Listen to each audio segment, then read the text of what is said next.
Fakta Pertahanan Atlantik Utara atau NATO mengadakan latihan di pangkalan tentara Krivolak di Makedonia Utara Tengah pada Senin 11 April 2022.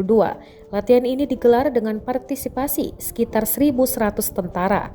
Dikutip dari The Sun, bekas Republik Yugoslavia itu menjadi anggota ke-30 aliansi militer pimpinan Amerika Serikat pada April 2020, mengakhiri proses panjang yang mencakup perubahan nama negara. Tentara dan tank ikut serta dalam latihan yang mencakup latihan sasaran dan helikopter.